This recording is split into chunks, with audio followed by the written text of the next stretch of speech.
Hello students, नमस्कार। मैं हूं आपके साथ ज्योति पुष्पेंद्र सिंह। आप सभी को पता है कि नीट 2025 का रिजल्ट आ चुका है और एक बार फिर से एलन के रिजल्ट्स ने धूम मचा दी है। और आज मेरे साथ है मृणाल किशोर झा और उनका पूरा परिवार। मृणाल की सक्सेस के पीछे निश्चित तौर पे उनकी पूरी फैमिली का सेक्रीफाइस है और सपोर्ट सिस्टम है। तो चलिए उन्हीं से जानते हैं कि मृणाल की इस मेहनत के पीछे, अचीवमेंट के पीछे आखिर फैमिली की क्या जर्नी रही है। क्योंकि नीट को क्रैक करना ही अपने आप में बहुत बड़ी बात है और अगर उसे टॉप कर दिया जाए तो इससे बड़ी खुशी कुछ नहीं हो सकती। बिना देर किए मैं वेलकम करती हूँ मृणाल के पूरे परिवार का। सर और मैम, आपका स्वागत है। मयंक और मृणाल, आपका भी स्वागत है। मैम, आप ही से शुरू करूंगी क्योंकि मुझे लगता है एक माँ से ज़्यादा खुश कोई नहीं हो सकता अपने बच्चे के अचीवमेंट से। आप कैसा महसूस कर रही हैं रिजल्ट आने के बाद? बहुत अच्छा लग रहा है, बहुत बहुत खुशी हो रही है। चारों तरफ से फ़ोन आ रहा है तो बहुत खुश है। आपकी आंखों में मुझे आंसू भी नज़र आ रहे हैं और मुझे पता है कि मतलब शब्दों में बयान नहीं की जा सकती ये चीज़ें, ये खुशी जो होती है। और इसकी जर्नी में निश्चित तौर पे आपका सबसे बड़ा रोल रहा होगा बचपन से। अच्छा सर, आप क्या कहेंगे एक पिता के तौर पे? आपने शुरू से उसे गाइड किया होगा, शुरू से ये ध्यान रखा होगा कि मृणाल किस चीज़ में अच्छा कर रहा है, उस तरफ उसका रुख करो, उस तरफ उसको लेकर जाऊँ। आप कैसे देखते हैं? और एक जैसे मेरे को लग रहा है बहुत चिल फादर है, तो इसके पीछे क्या राज है? ये कैसे मेंटेन किया आपने बच्चों के साथ बॉन्ड?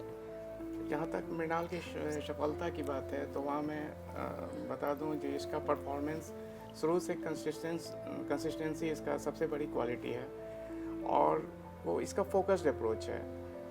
जो टारगेट कर लिया वो कर लिया, उसको अचीव करने के लिए वो उसके लिए उसको कुछ भी करना पड़े वो करता है।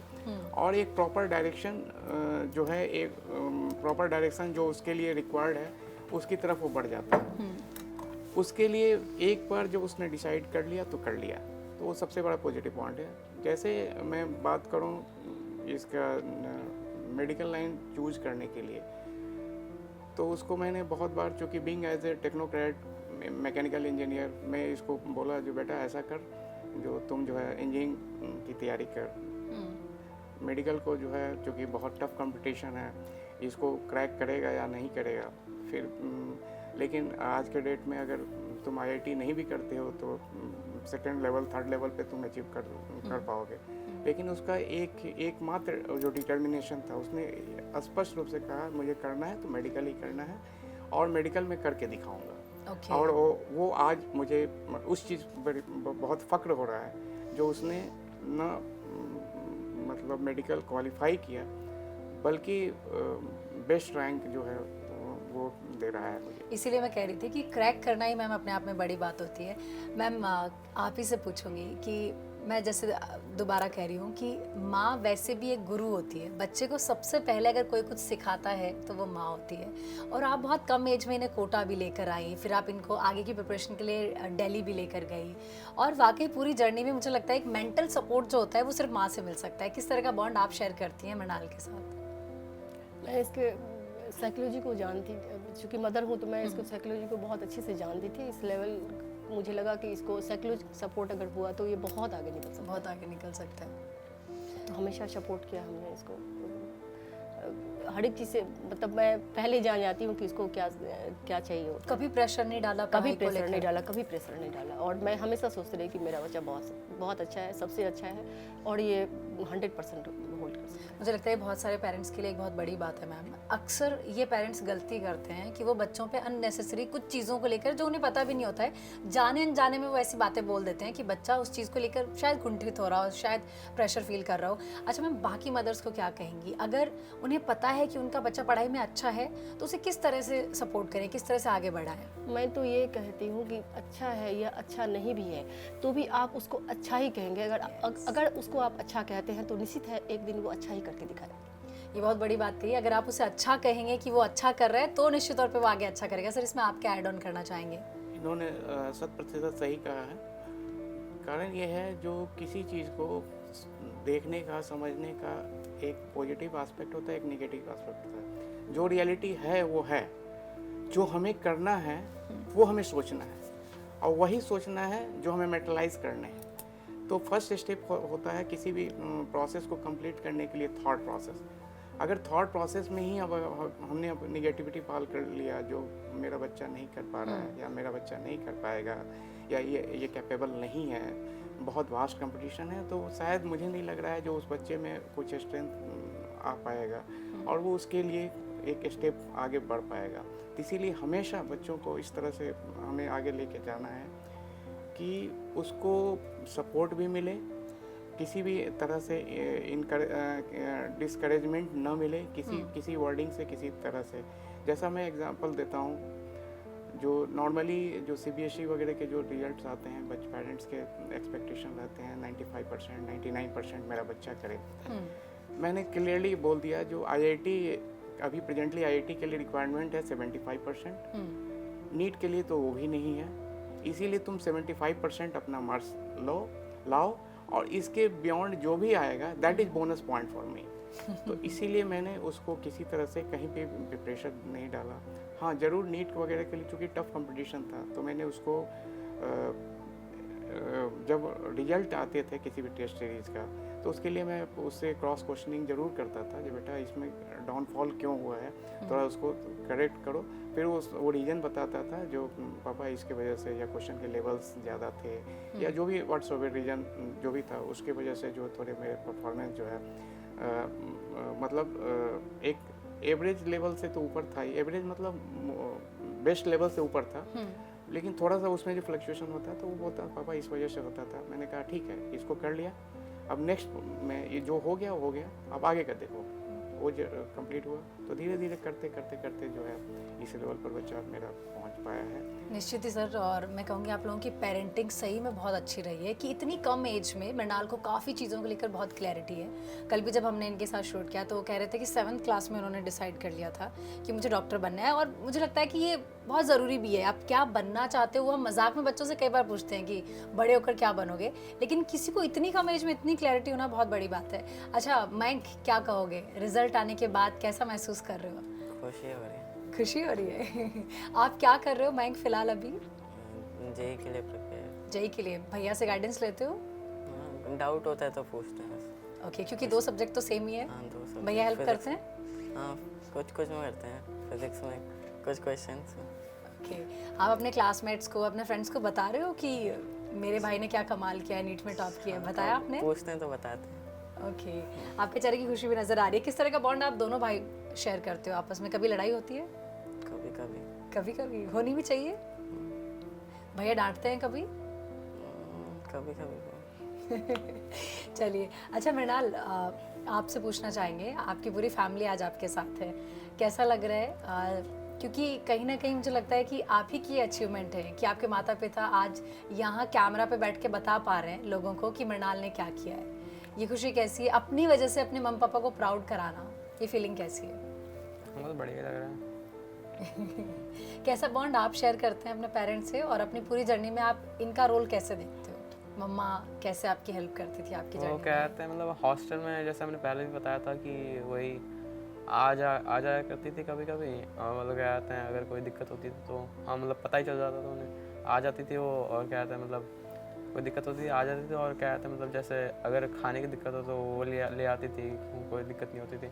और पापा भी कभी कभी जब टेस्ट में मतलब टेस्ट के समय अगर सही चलता रहता तो वही मतलब कुछ ज़्यादा नहीं, लेकिन क्या कहते हैं अगर मतलब टेस्ट में कहीं गिर जाते थे तो फिर पूछ लेते थे पापा।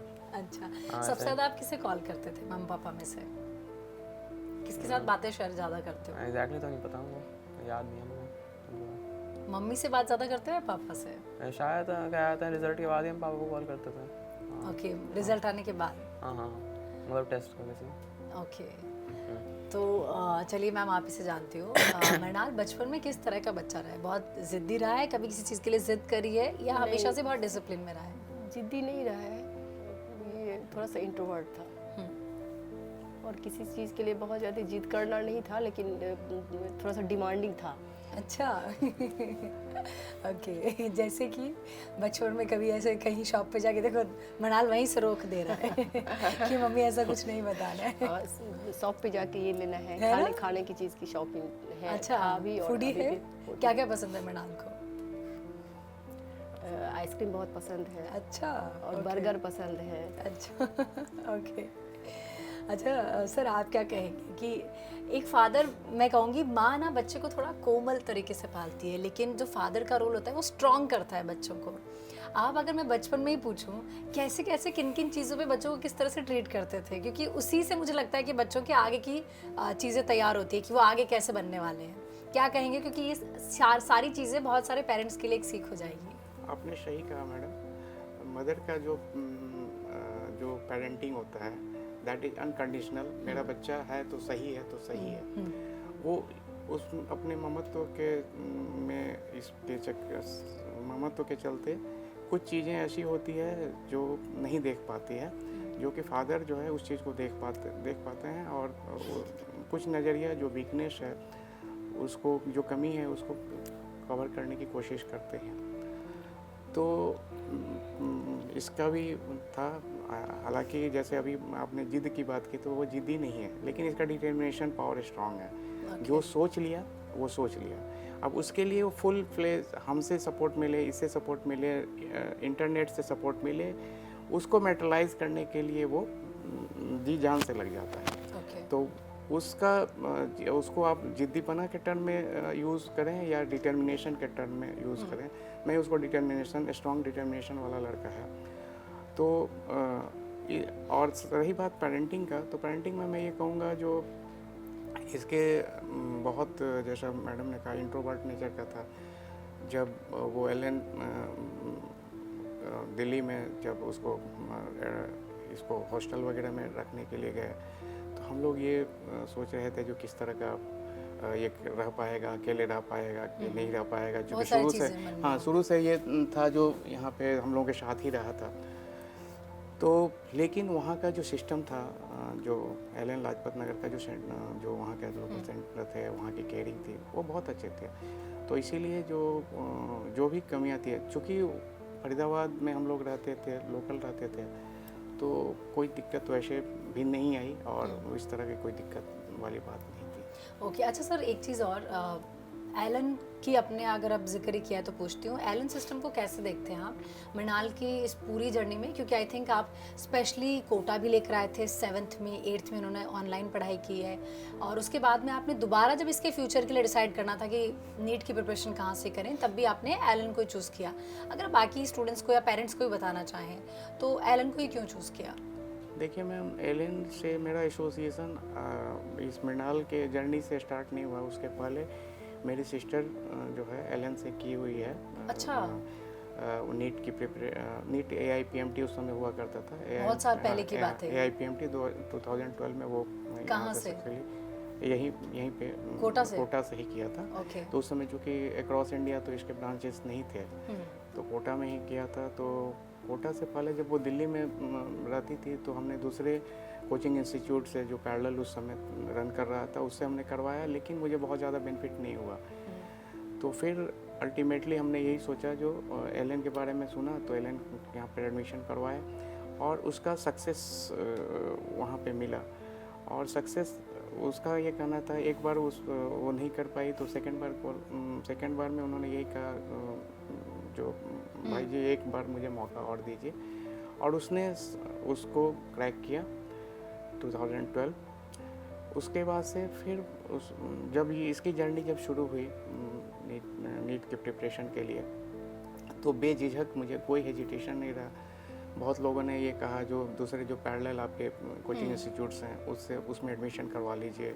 बहुत तरह के हेवी डिस्काउंट्स के ऑफ़र भी मुझे मिले, जो बच्चा अच्छा था तो ये किया जा सके। लेकिन उस सब का बिना परवाह किए, क्योंकि मुझे एक फेथ था जो यहाँ से मुझे रिजल्ट नहीं मिलेगा, रिजल्ट मिला है, रिजल्ट मिलेगा, इसीलिए मैंने इसको यहाँ पे एलन से एडमिशन। ओके, अच्छा सर, ये चीज़ मैम से भी पूछना चाहूँगी और आपसे भी, क्योंकि आपकी जॉब ऐसी है कि ट्रांसफ़र होता रहता है। मृणाल ने हमें बताया काफ़ी पहाड़ी इलाकों में भी आई थिंक आपकी ट्रांसफ़र हुआ है। ऐसे में क्या बच्चों की एजुकेशन पे थोड़ा भी इम्पैक्ट नहीं पड़ा, क्योंकि बार बार स्कूल चेंज हो रहा है? कैसे आप लोगों ने बैलेंस किया ये? बीच में कोटा भी लेकर आए, आई थिंक एक सिक्किम गए थे। हाँ, तो उन्होंने बताया कैसे सर, ऐसे में तो मुझे लगता है कि बच्चों की पढ़ाई हैम्पर हो जाती है, तो आप लोगों ने ऐसा कैसे बैलेंस किया? बेसिकली इस क्रम में मैं आपको बताना चाहूँगा, जब मेरा सिक्किम से पहले यहाँ पोस्टिंग थी फरीदाबाद में, तो फरीदाबाद से जब सिक्किम पोस्टिंग हुई, तो उस समय बच्चा अर्ली स्टेज में था, दैट इज़ मैनेजेबल स्टेज था स्टडी के पॉइंट ऑफ व्यू से, तो वहाँ मैनेज किया। फिर जब सिक्किम के बाद लगभग 7th में बच्चा आ गया, फिर मेरी ट्रांसफ़र हो गई उत्तराखंड, जहाँ की एकेडमिक पॉइंट ऑफ व्यू से बहुत ज़्यादा रिसोर्सेज अवेलेबल नहीं थे। तो फिर मेरे पास 2 ऑप्शंस थे। एक तो मैं फरीदाबाद, जहाँ पे मेरा मतलब फ्लैट वगैरह था, वहाँ पे रखें, तो उस वहाँ पे भी अगर रखता तो हमारे पास बहुत ज़्यादा मतलब बेनिफिशियल इसलिए नहीं था क्योंकि हमें रखने थे एकेडमिक पर्पस के लिए। तो एकेडमिक पर्पस के लिए हम फरीदाबाद रखें तो फरीदाबाद का उस तरह का सेटअप जो है कंपेरेटिवली जो कोटा का था उससे मतलब फरीदाबाद से बेटर हमें कोटा में मिलता लगा। था। तो मैम साथ में आए थे यहाँ पे? नहीं, चूँकि मेरा के तो साथ वहाँ ही पे मैं- पोस्टिंग हो गया था, तो मैम को मैंने यही कहा कि बच्चों के साथ आप रहिए, मुझे जब आना ही है तो 4 घंटे की जर्नी और मेरी बढ़ जाएगी, लेकिन उसके कॉस्ट में हम जो है बच्चों को जो है अच्छा पढ़ाई दे पाएंगे और एजुकेशन सिस्टम ये हो जाएगा। और यही प्लानिंग था जो 12th तक जो है हमारी उसको यहाँ पे कराया गया। फिर उसके बाद जब मेरी ट्रांसफ़र वहाँ से दिल्ली हो गई, फरीदाबाद हो गई, तो और साथ में एलएन के ब्रांच वहाँ पे खुल गए, तो फिर मैंने इसी सिस्टम को जो एलएन का जो सिस्टम जो हमने यहाँ पे देखा था, सुना था, समझा था, उस सिस्टम को हमने वहाँ पे अडॉप्ट करवाने की कोशिश की और फिर वहाँ पे हम ले गए। तो इस तरह हम ट्रांसफरेबल जॉब होने के बावजूद भी चीज़ों को मैनेज कर पाए और आज के डेट में बच्चा जो है मेरा कुछ कर पाया है। निश्चित तौर पे सर। अच्छा मैम, आप क्या कहेंगी एलन दिल्ली की पूरी टीम में, इवन जो मैं कहूँगी फैकल्टीज़ का एक बहुत बड़ा सपोर्ट होता है, मेंटर का बहुत बड़ा सपोर्ट होता है, आप मृणाल की जर्नी में उनको कैसे देखती हैं? बहुत ज़्यादा ही सपोर्टिव थे सारे लोग। जैसे मैं टेस्ट के बाद इसके साथ रहती थी, टेस्ट होता था तो मैं कुछ न कुछ लेके खाना का शौकीन है तो मैं लेके रहती थी। तुरंत फ़ोन आने लग जाता था टीचरों का कि कैसा गया पेपर, जो क्वेश्चन नहीं कर पाया है तो क्यों नहीं कर पाया, कैसा क्वेश्चन था, तो मतलब इतना सपोर्ट था। तो लग ही नहीं रहा था कि पेरेंट्स की ज़रूरत है, ये लोग इतना सपोर्ट कर रहे थे। मतलब समय समय पे अपडेट वो खुद ही लेते रहते थे? खुद ही लेते रहते थे। इवन एग्ज़ाम हुआ और तुरंत फ़ोन आने लग गया कि कैसा पेपर गया है। ओके। अच्छा मृणाल, क्या कहोगे, आपको अपनी इस जर्नी में कभी भी अगर स्ट्रेस फील हुआ है, डिमोटिवेशन फील हुआ है, लो फील हुआ है, तो आपने खुद को ओवरकम कैसे किया? मम्मी पापा से हमेशा बात करना ज़रूरी है, जैसे हम बाकी बच्चों को भी कहते हैं कि अपने मन की बात अपने पेरेंट्स के साथ करनी चाहिए क्योंकि वो हमें बेहतर समझते हैं। जैसे आपकी मम्मी शुरू से कह रही हैं कि मैं उसे बेहतर समझती हूँ, क्या कहोगे? मतलब लो हम उतना ज़्यादा फील नहीं करते थे, अनलेस कोई टेस्ट बेकार चला जाता हो। तो वही क्या कहते हैं, कॉल में भी बात करते थे तो पापा वही कहते थे कि क्या कहते हैं अगला का देखो, इस टेस्ट से कुछ नहीं होने वाला, मतलब क्या कहते हैं मतलब टेस्ट ही है। तो वही है, मतलब उतना ज़्यादा लो फील करते नहीं थे वैसे हम क्या कहते हैं वहाँ पर। ओके। तो मतलब पापा मम्मी ने कभी कोई कंपैरिजन किया ऐसे? हाँ, ऐसे किया है कंपैरिजन की उस बच्चे के इतने मार्क्स आ गए? ओके। तो अब फिलहाल आप शर्मा जी का वही लड़का बनने वाले हैं, बिकॉज जो लोग कहते हैं ना शर्मा जी के लड़के के इतने नंबर आ गए, क्या कहेंगे सर?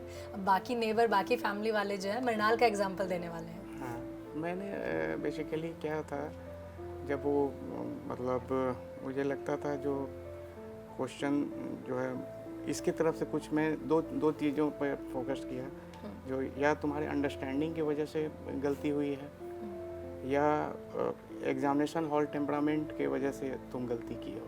ओके। अगर एग्जामिनेशन हॉल टेम्परामेंट के लिए गलती किए हो तब तो उसको तुमको थोड़ा सा कूल डाउन रहना है, जो इमोशनल इश्यूज़ हैं उसको थोड़ा सा बैलेंस करना है। और एकेडमिक मतलब अंडरस्टैंडिंग की वजह से अगर तुम्हारी कुछ कमी रह गई है तो उसको तुम इम्प्रूव करो, क्योंकि बाकी बच्चे अगर परफॉर्म कर रहे हैं और तुम्हारी कोई भी क्वेश्चन अगर गलती हो रही है तो उस चीज़ को देखो, कहीं मिसकंसेप्शन तो नहीं है। अगर मिसकंसेप्शन है तो तुम्हारे लिए सर लोग अवेलेबल हैं जो कि हमेशा 24 आवर तुम्हारे पास हमेशा अवेलेबल हैं, तो उनसे तुम गाइडेंस लेकर के ये करो। अगर तुमको ऐसा लगता है जो एग्जामिनेशन हॉल टेम्परामेंट को, तो उसको धीरे धीरे अर्लियर सो जाओ एग्जामिनेशन के पहले, और बाकी जो है प्रेशर में नहीं रहो। इस सब तरह के लिए हम इसे क्रॉस क्वेश्चनिंग करते थे। इसके अलावा बाकी जैसे एक इसका शुरू से जब एक दो क्वेश्चन गलती हो जाते थे, पापा ये जो है सिली मिस्टेक हो गया, ओके। तो पापा इसकी वजह से कैलकुलेशन मिस्टेक हो गया। तो मैंने कहा कैलकुलेशन मिस्टेक हो गया, दैट इज़ नॉट अंडरस्टैंडिंग की बात, मिसअंडरस्टैंडिंग वाली बात नहीं है, कंसेप्ट आपके क्लियर हैं, तो कैलकुलेशन पे थोड़ा सा और ये ध्यान देने की ज़रूरत है। बाकी जो भी सर लोग हैं, जो भी अगर कोई भी दिक्कत हो रही है कंसेप्ट में, तो बोला नहीं बहुत दिक्कत नहीं है, समझने में कोई दिक्कत नहीं है। तो इसीलिए तो मैंने कहा मेरे दिमाग में यही चीज़ आया जो इसका सीधा सीधा है, एग्जामिनेशन हॉल टेम्परामेंट जो है उसको मेंटेन करने हैं। ओके। तो उसी के लिए फिर जैसे मैंने क्लियर कट बोला था, जो एग्जामिनेशन के 4-5 दिन पहले पूरा रिलैक्स हो जाना है, ओके। एंजॉय करना है, कुछ भी नहीं है, सिर्फ फार्मूला और ये सब चीज़ों को देखने हैं, इसके अलावा और कुछ भी नहीं देना, कोई डिस्कशन नहीं। एक दिन पहले और जो है 10 बजे नहीं 8 बजे तुम सो जाओ, मतलब जिससे कि लास्ट मोमेंट में पैनिक ना हो और तुम्हारा इस वजह से जो बॉडी को रिलैक्स ना देने की वजह से कुछ इस तरह की दिक्कत है। अच्छा मैम, एक बहुत बड़ा एग्ज़ाम है, बहुत टफ कंपटीशन है नीट एग्ज़ाम, जिसके लिए लाखों लोग एक साथ उस दिन एग्ज़ाम दे रहे होते हैं, अपने आप में एक बहुत बड़ी चीज़ है। आपने क्या रिचुअल फॉलो किया, या उस दिन आपने सुबह से क्या कुछ ऐसा किया पॉजिटिव माइंडसेट के साथ कि आपने चाहा कि इसका एग्ज़ाम बहुत अच्छा जाए? क्योंकि हमें मृणाल बता रहे थे कि मम्मी पापा दोनों ही बाहर मेरा वेट कर रहे थे एग्ज़ाम सेंटर के बाहर, और कि वो भी एक बड़ा सपोर्ट हो जाता है कि माता पिता मेरे साथ हैं एग्ज़ाम हॉल में। क्या कहेंगे आप, उस दिन पूरा दिन क्या कुछ किया मृणाल के साथ?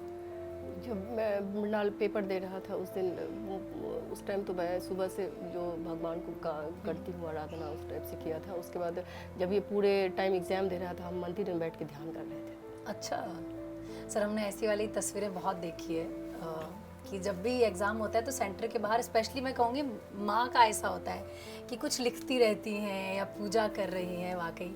अच्छा, इनको क्या कुछ खिला के भी भेजा था, दही शक्कर ऐसा कुछ? नहीं, ये तो दही खाना नहीं चाहता है, तो हम भगवान को ही कहते रहते हैं कि आप इन्हें माफ़ करना ही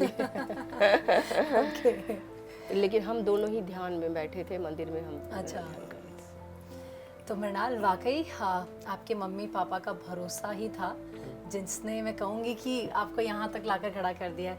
एम्स दिल्ली आप जाने वाले हो, क्या कुछ प्रिपरेशन चल रही है सर? बोल रहे हैं कि अब कॉलेज में जाके मैं क्या कुछ करूँगा? मैम, इसके पहले एक जो क्वेश्चन जी। ने आपने पूछा था उसका मैं थोड़ा सा सप्लीमेंट करूँगा मैम के इसमें।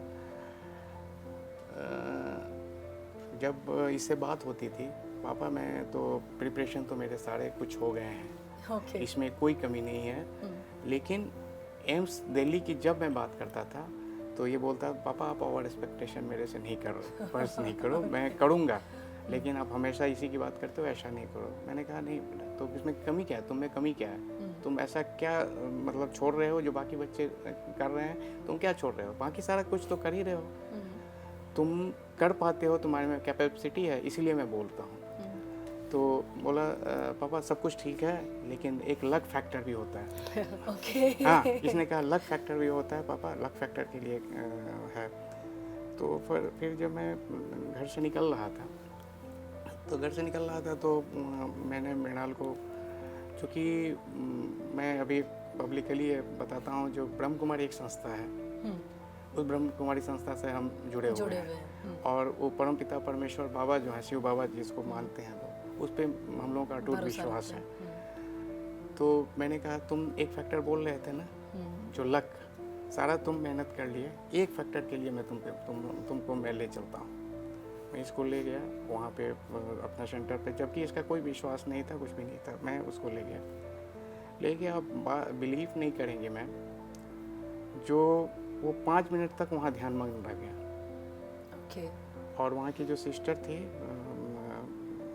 उन्होंने इनसे कुछ क्वेश्चंस पूछे, पूछने के बाद फिर जब गए उनको ये कहा, जो आप ये जब भी ये करना तो ये मान के चलना, जो बाबा जो है, शिव बाबा जो है, हम तुमको हाथ पकड़ के वो लिखवा रहे हैं।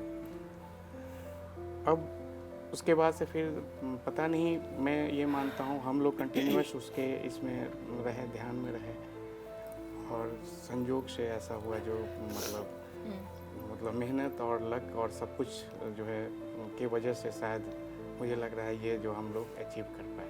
वो 1% जो लक फैक्टर की बात कर रहे थे वो मुझे लगता है आपके माता पिता ने भगवान से ले ही लिया था। अच्छा मैम, शुरू में आपने कहा था कि डिमांडिंग बहुत है, अब तो फाइनली एम्स जा रहे हैं, अब तो पैकिंग हो रही होगी। वैसे तो दिल्ली में ही आप हैं, दिल्ली में कॉलेज भी है, लेकिन ये एक्साइटेड हैं एम्स दिल्ली के कैंपस में जाने के लिए, देखने के लिए, शॉपिंग वॉपिंग के लिए बोल रहे हैं कि मम्मा मुझे नई शॉपिंग करनी है? बिकॉज ऑफ कोर्स अभी तो पूरे 2 साल इन्होंने एलन टी शर्ट ही पहना होगा। क्या कहें? उस टाइप की शॉपिंग के लिए तो नहीं एक्साइटेड है, लेकिन ये था कि अगर मैं एम्स जाऊंगा तो मुझे जापान भेजना घूमने के लिए। अच्छा, जापान घूमना है। पूरी फैमिली ट्रिप प्लान कर रहे हो मृणाल? नहीं, क्यों? उस पूरी फैमिली जाओ ना जाओ, मुझे भेजो।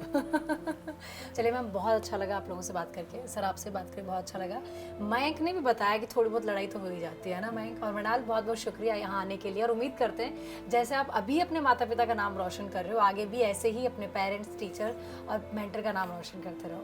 बहुत बहुत शुक्रिया सर यहाँ आने के लिए, thank you so much. Thank you. और उम्मीद करते हैं कि आपको भी बहुत कुछ सीखने को मिला होगा इस पूरे परिवार से, कि कैसे एक बच्चे का सपना पूरे परिवार का सपना बन जाता है और तभी जाके वो सच भी होता है, वो अचीवमेंट हासिल भी होती है। चलिए इजाजत दीजिए, किसी अगली स्टोरी के साथ हाजिर होंगे। नमस्कार।